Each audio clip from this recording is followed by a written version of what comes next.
wonder if she made it. On behalf of the Dallas Stars, I want to say good morning and welcome to the Glen Gulutzan introductory press conference, and welcome to all our fans watching across the globe on Victory Plus. As a reminder, please silence your cell phones. When the question portion is upon us, you'll have two mic holders on either side of the room. Please raise your hand to grab the mic. And with that said, I'll turn it over to Stars GM Jim Nill. All right, I'd like to welcome everybody. Before I get started, and I just asked Glenn, I wanted to introduce Nicole, but I don't think she's here yet. She didn't make it, so if she comes in later. But I wanted to welcome her to Dallas. I also want to acknowledge some staff. It's been a busy 3-4 weeks. We just finished the draft. We just finished free agency. We've got the assistant coaching staff here. They've all done a great job. I want to acknowledge them. And a special shout out to Daryl Ray. I believe Daryl's here. Is he hiding somewhere? He is hiding. There he is. Yeah. Congratulations, Hockey Hall of Fame. We haven't had a chance to welcome you. What a great honor.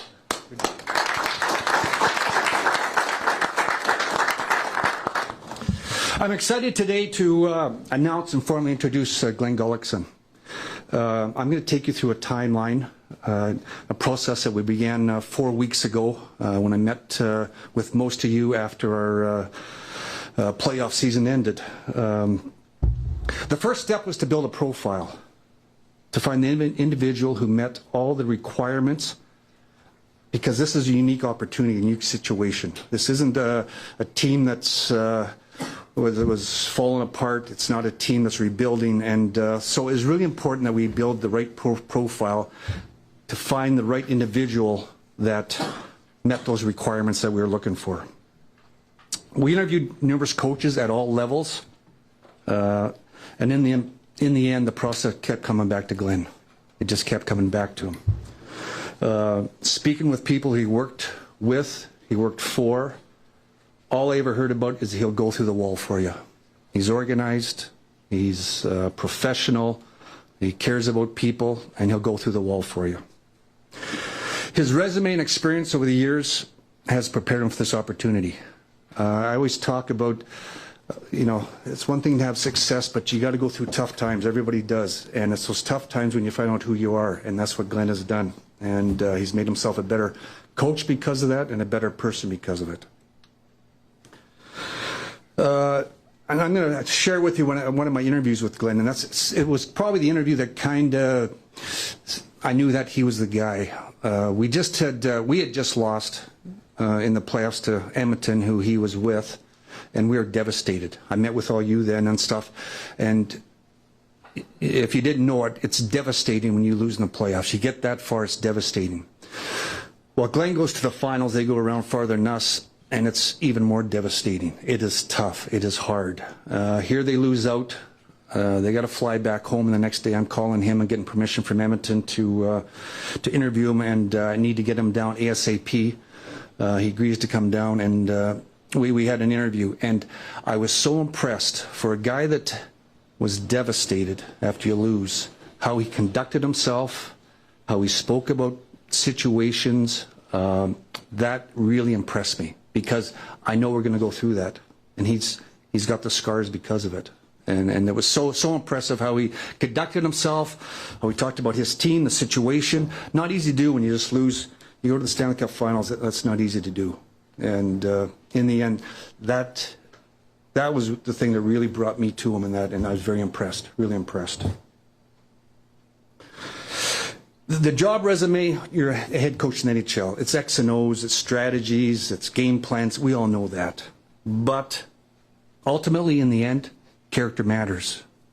Character matters with your team, and most importantly, with your head coach. Your head coach is your leader. I look at Glen, and ultimately what brought me back to him was his leadership. His ability to have a team-first mentality. You win and lose as a team. Ability to build teams, ability to connect with people and to collaborate. And even more important, to make players accountable. And I really believe that Glen has all those attributes. So it's my pleasure to introduce Glen, the next head coach. Congratulations. Thank you. Thank you. Well, geez, there's some familiar faces for me here.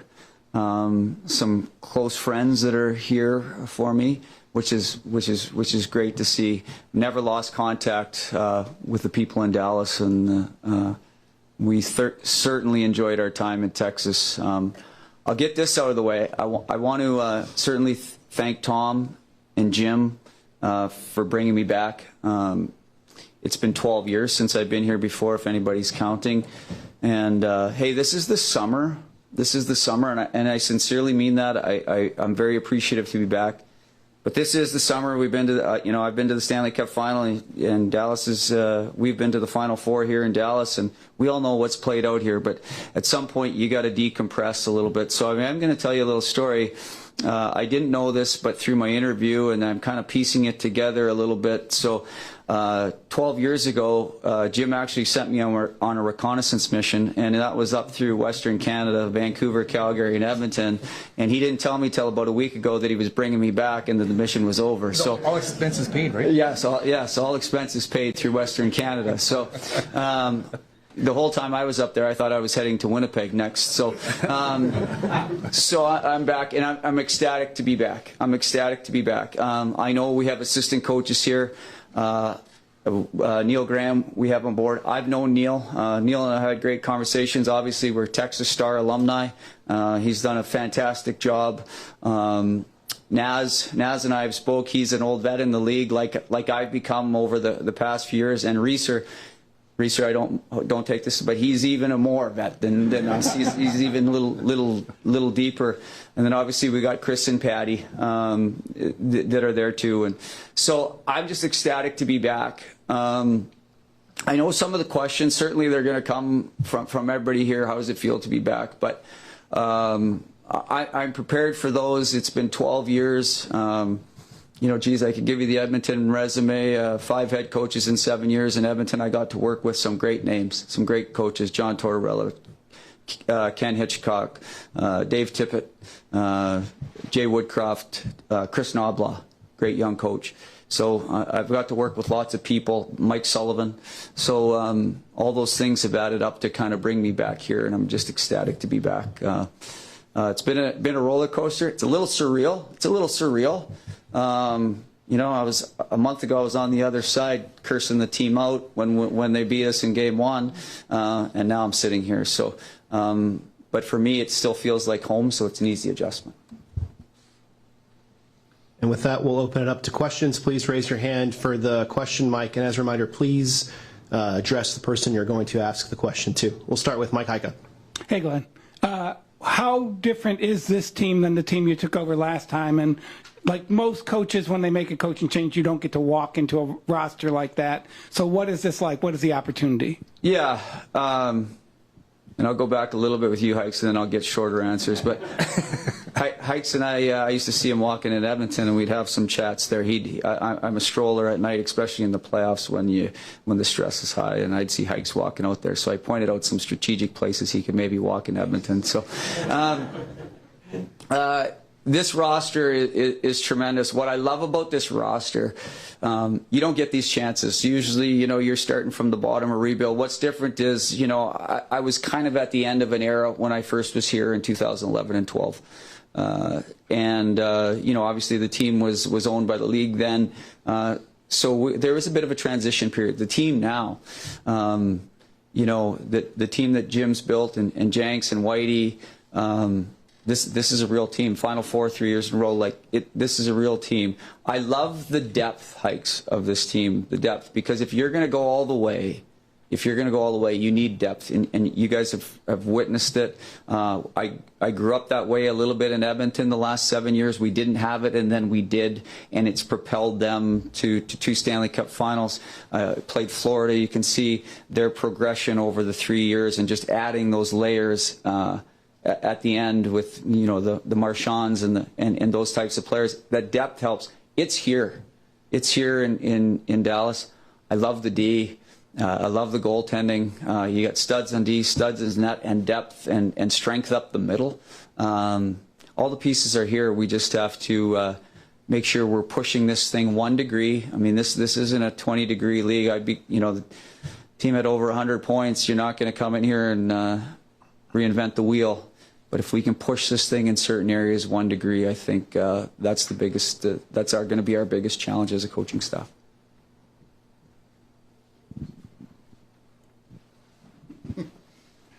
Glenn, Stephen Hawkins with the AP. You're talking, obviously, it's been 12 years. You talked Yep. about that. The conversations and the interviews you had with Jim this time, how much did you reflect back on your previous meetings with him 12 years ago when he basically told you, you're not our man right now? And how are you different as a coach from then to now? Well, I'll be fully transparent. I've had meetings with Tom and Jim, and my last meeting with Jim, actually, if you want to go down the memory lane, Jim and I had spent about 2.5, 3 weeks together at the end of that season in 2013, and we talked and we went through players, and there was a little bit of relationship formed. Now, our last meeting was, hey, I'm not going to renew you, hand in your keys, but at the end of the day, Jim was right. Jim was right. This is a league where you've got to you've got to get some wounds on you, some scars, like Jim talked about. You got to go through the process. You got to gain experience, and so I reflect on those conversations and that time, and even one I had with Tom Gullardi at the airport when I was actually flying to Vancouver to interview with the Canucks, just about how much experience matters. And you know, you don't realize it at the time when you're a young guy. You just don't. But once you start working with veteran guys and stay in the league, it didn't take me long to realize that's what I needed. So if you're not learning and growing, you're moving backwards. So since that day, I've been trying to push myself forward. Glenn, Robert Tiffin, D Magazine. What would you, kind of a follow-up to that question, if you could go back and tell yourself 12 years ago one thing that you've learned about coaching and about yourself since then, what one thing would you choose? Well, I'll answer this question, and because I was expecting, you know, you're expecting questions. You know, I've done these things before, and you're expecting the questions. You know, what have you learned from that? What could you tell your younger self? What I would tell my younger self is go through the scars again, go through the experiences, get kicked around a little bit, learn the league, because there's a lot of people talk about, and I said this in my interview, lots of people talk about confidence and where confidence comes from. You can't just hand it to somebody. You can't go up to a player and say, hey, you're good. You kind of have to build confidence, and you build it in the way you act and what you do and what you value and your experiences. Right? So your experiences all through that way, you know, all the scars, get kicked around, pick yourself up, win a game, lose a game, over a period of time, work with people, keep learning. That's experience, but that's where confidence comes from. Right? Because you're learning. That's where it comes from. If you're prepared, and the more prepared you are, that's what builds confidence, right? I said, you know, it doesn't matter, you know, if you've got kids in there, they're writing a test. If you don't study, you don't put in the work, you don't have to struggle a little bit. You're probably not that confident when you write the test, but if you put in the work, you're probably okay to go write it. So I put in the work. I got kicked around. I got the scars on me. Certainly I'm ready now. That's what I tell the young guy. Go through it, get kicked around a bit, and then show up again. Hey, Coach. Ivan Dawkins, BS3 Network. Welcome to Dallas. Welcome back to Dallas. So you mentioned that Jim was right 12 years ago. Why is he right today? Oh, great question. Great question. Because of the scars. Because of the scars. I've been there. I've checked the boxes, right? We've won. We didn't win the Stanley Cup. Been to the finals twice with the Stanley Cup. Coached some of the best players that are ever going to play this game. Worked with them closely. Built relationships with different people throughout the games. Worked with coaches. You know, 3 possible Hall of Fame coaches that you learn from, and you look at and you can say, I can take this, I can take that. So all those little experiences help you. I've got over 100 playoff games now, and or around 100 playoff games. You kind of lose track, but those playoff games, you might as well be 5-1 because everything is dialed in. You've got to make adjustments. I was a younger guy. I didn't make many adjustments. I knew one way to play, All right, I knew one way to play. You're self-taught, you're self-learned. Now you bring in all that experience, you check a lot of boxes. So players are the most important part of this game, no question. It's not us coaches, but you got to learn how to deal with them. You got to learn how to motivate them. You got to deal with star players. You got to deal with guys that are getting 7-8 minutes a night. So you have to deal with all those situations. And the guy 12 years ago, he never dealt with them. This guy's dealt with them for the last 12. So that's probably the biggest difference. I've checked a lot of boxes. Hey, Glenn. Leah Simakopoulos, Dallas Morning News. Welcome back. How would you describe your coaching style and the systems that you would like to bring here when you get started? Yeah, you know, I work with Mike Sullivan, and we used to chuckle because every coach, we'd watch press conferences, and every new coach that was hired, we'd say, well, we want to play a fast, upbeat style of game, and then we'd say, as opposed to what?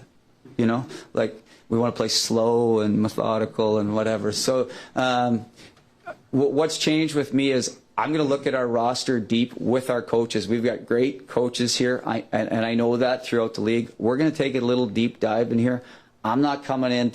Listen, I've played every system. I've worked for 5 different coaches. I played for every system, and every system has won a cup. Vegas' system won a cup. The way Florida, we all seen, has won a cup. All right, everyone's been able to take it. We're going to put together a system collaboratively with that group that's what's best for us. What's best for us to push us. Now, I've got a couple tweaks in mind. I'm not going to mention them, but at the end of the day, we're going to put something together that's best for the Dallas Stars and the personnel we have, and that's probably one of the things that's changed with me. I only had one way to play. There's not just one way to play. We're going to put it together that helps our group. Kevin Sherrington, Dallas Morning News. Jim, you've been to the conference finals 3 times in a row. Is it finals or bust?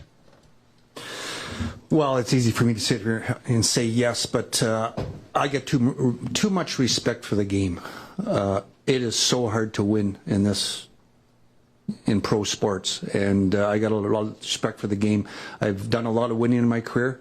I've done a lot of losing in my career, but that's our goal, is to win the Stanley Cup, and we're going to do the best we can to accomplish that. There was also a report in Canada that you had explored maybe hiring Glenn in another capacity before you made the change. Can you comment on that? Yeah, I have not heard. Okay. Yeah, stay off Twitter. Hi, Glenn. Mike Ducey from Fox 4. I was going to ask you a similar question to what Kevin just asked Jim, and that is, given the way this club is constructed, would anything less than winning a Stanley Cup next year be a disappointment in your mind?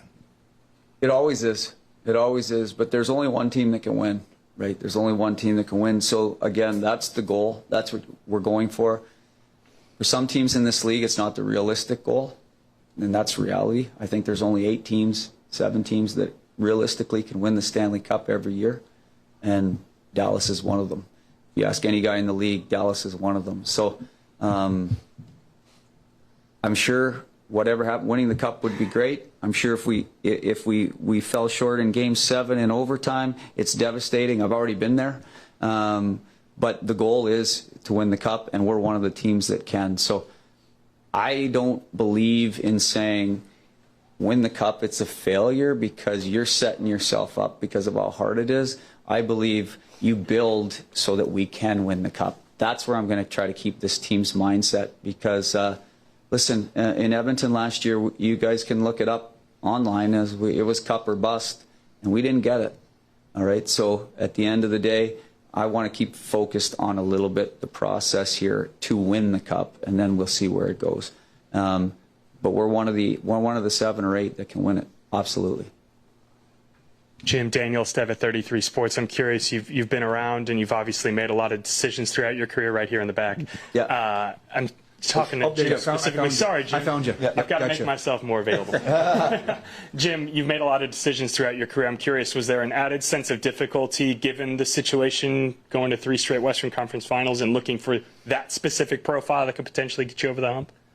Well, it's definitely difficult. You know, you make a decision like this, they're not easy. You know, first of all, my responsibility is what's best for the team. but there's also people involved, and so you make those decisions. But in the end, I knew this was something we had to do, and then we started the process and went from there. And it was a good process. There's a lot of good people out there, a lot of good people, and like I said, we're just very fortunate that Glenn was available, and like I said, we're very comfortable with this decision. Question is for Glenn. Yeah. Savannah Humler, D210 Sports. One thing that has remained the same in the Stars locker room is Jamie Benn. You've obviously coached him before. Can you just talk about your relationship with him and how you plan to build that as you're coming back to Dallas here? Yeah, I think that's one advantage that I have, is that I've kept in touch with Jamie over the years. He's actually the one player that's on this roster that I had coached. I actually coached him in Austin, and I in the playoffs, and then obviously 2 years here in Dallas. So he's the one player, and I've stayed in contact. You know, it's easy to stay in contact. He's a great human being. Obviously, I coached his brother too, Jordy in both those places. So you know, every time the league's small, every time you run into these guys, you make contact, keep it together. I'd see him, or you chat, or sit down. So I've always maintained that relationship, and the beauty is that relationship's maintained because certainly I respect Jamie and everything he's done. I loved him as a player, and now I get to coach him back. For me, the biggest thing with Jamie is going right back to Austin. Let's finish this thing off. Glenn, so you've beaten the Stars twice now in the playoffs. What is the secret to that, and can you fix it? You know, one thing I'd like to do here, and it starts from day one, is, you know, you get to the Final Four, which Dallas has been there, and I've been there here with Edmonton the last couple years, and actually even prior to that. You get to that point, and it really becomes almost hand-to-hand combat when you get to the finals. The game changes, and any player is going to tell you the game changes over. It's different from 82, and then it's different starting the first round of the playoffs. But boy, you get to the finals, and you're playing in there. It becomes, I would say, to our players, it becomes everything your dad used to tell you. You know, when you played, every guys have hockey dads in here. You know, you got to back check, you got to forward check, you got to shoot the puck, you got to get to the net, you got to win the battle, you got to, you know, it doesn't become X's and O's. It really, you got to make some adjustments because some teams do things a certain way, but boy, the adjustments become smaller and smaller because it's hand-to-hand combat. So what I'd like to do here too is right from the start of 82 is we just got to up our physicality a little bit, 1 degree through 82 games, and because you can't just turn that switch on in game 83. You have to build it in. So we're gonna build it in, and we're not gonna be running around. We've got too good of a players, but there has to be a little element of physicality. The way we forecheck is going to change, just a little bit, so that we're better prepared in the playoffs for game 80 through and on. So and that's something that we can do here. It's just 1 degree. Wherever you put your energy in this league, that's where you're going to get a little bit of a pop, and we're going to put a little energy there, and we're going to ask a little more from our guys. But that's sports, right? That's sports, and I think that'll help us, right? That's going to help us. So that's one thing I'd like to do here is just add that little bit of a layer here, and it has to start through 82 because there's no light switch.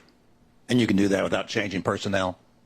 Well, yeah, you can, because you're asking a little bit more from each guy, right? And listen, this is a coaching thing, and those coaches back there know this. If we're going to say to Robbie, hey, go run and hit guys and have your stick in the air and crash and bang, we're just going to be back checking. We're going to get good at back checking, doing that.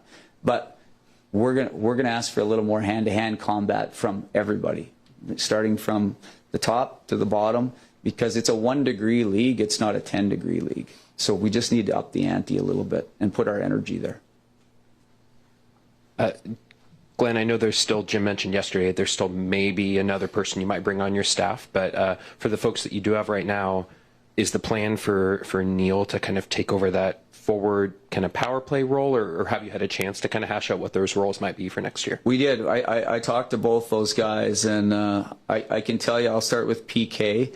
Naz is certainly there. That thing's a pain in the butt.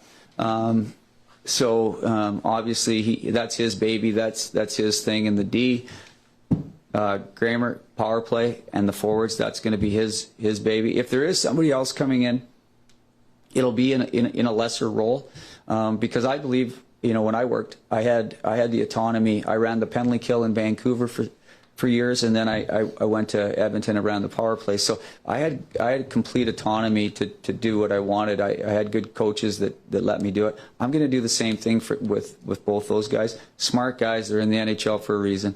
And if there's anything I can do to help, we'll all help each other, but we're all helping each other in all ways. That's the way it has to be. So yeah, to answer your question, yes. Ivan Dawkins, BS3 Network. Good morning, Mr. Nill. Congratulations again on your three-peat. It's not the first time there's been talk of a three-peat in Dallas, but the first time it's been accomplished. So again, congratulations. Thank you. Was continuity a factor in your decision, particularly with someone who knows the organization, knows the city, some of the staff, some of the members of the media, the great members of the media? Was continuity a factor for you? Well, it wasn't it's a factor. Does it come into play? If it's there, yes. But I just wanted to make sure I had the right coach for the right situation. And it's a bonus that he does have continuity. So it does come into play. There's familiarity there with some players, just knowing the staff. So it comes into play, but it wasn't the #1 factor in making a decision, no. Hey, Glenn. What has it been like to coach a player like McDavid or Draisaitl, and does that help you as you come in and have a Rantanen in here? And it seems like a different coaching skill to be at that level. Yeah. It's going to, it's going to go down as one of the, I told both those young men, one of the treasures of my life to have coached those types of players. But, I had the Sedins in Vancouver who were elite hockey minds. Connor and Leon, certainly elite hockey minds and players, as everyone here, a hockey fan, would know. You have to collaborate a little bit. You have to collaborate a little bit more. You have to take into consideration what they do well and what they think, and it's a work-life balance, really, is what it is with those top guys. But you do have to form a relationship, right? And any good relationship starts with trust. So you do have to know what you're talking about too, because they can filter pretty quickly. And at the end of the day, that's what you have to do with all your teams, all your players, is build some trust in there. Trust that you're trying to help them. Trust you know what you're doing. And then once that gets going, you can really be collaborative. And to coach them was, to be honest with you, they made me better, because their minds are so elite that it made me better. It challenged me as a coach to step to the plate every day when you had to come in and bring something forward to them. So there's growth there for a coach, I'll tell you. We'll do 2 or 3 more questions. We'll go back to Kevin. Glenn, it's been a while since you've been a head coach. Was there a feeling in your mind of whether this was going to ever happen again? And did you have to remind Jim that he'd fired you? Yeah, I didn't have to remind him. I remembered. But certainly how should I put this? I said this in my interview with Jim. I was never a guy, assistant, American League, wherever I started, I was never a guy. I like to be where, I was talking with Neil Graham about this. I like to be where my boots are. I kind of want to live in the now. If you're chasing all the time, I sometimes thought, you always catch your mind wandering. I thought, oh, geez, if I got this job or if I got that job. But I really actually loved my job. I loved my job in Edmonton. I loved my job in Calgary. I loved it in Vancouver. I loved it here in Austin. It didn't really change. I just like to be where my boots are. We'll go to Savannah. Glenn, one big thing off the ice is obviously your support system at home. Can you just talk about your family, how excited they are to be in Dallas, and just the support over your career? Yeah, well, one thing that happens when you're not here for 12 years, you lose all your kids, because I got my last one graduating. And so I don't know who's going to be here other than my wife, Nicole. And now, when your last kid leaves the house, you're with your wife, you got to figure out, okay, what are we going to do now?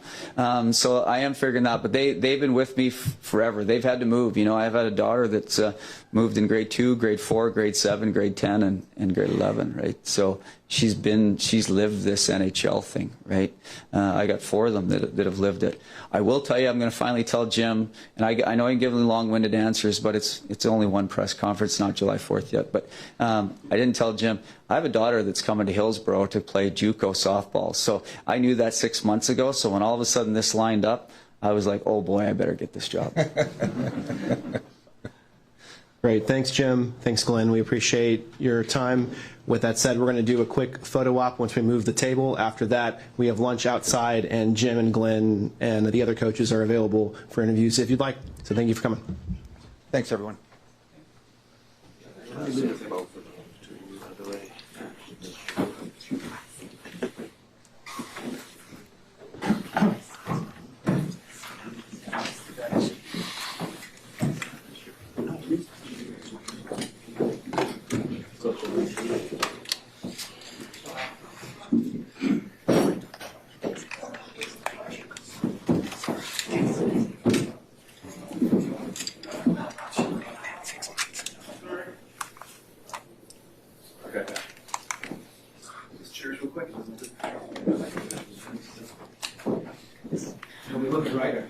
Tim, right there.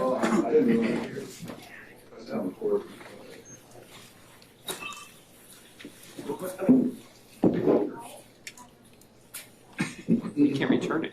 I've never been drafted, so this is 1, 2, 3. Everybody got? How about front here, John? Okay. 1, 2, 3. We have one special guest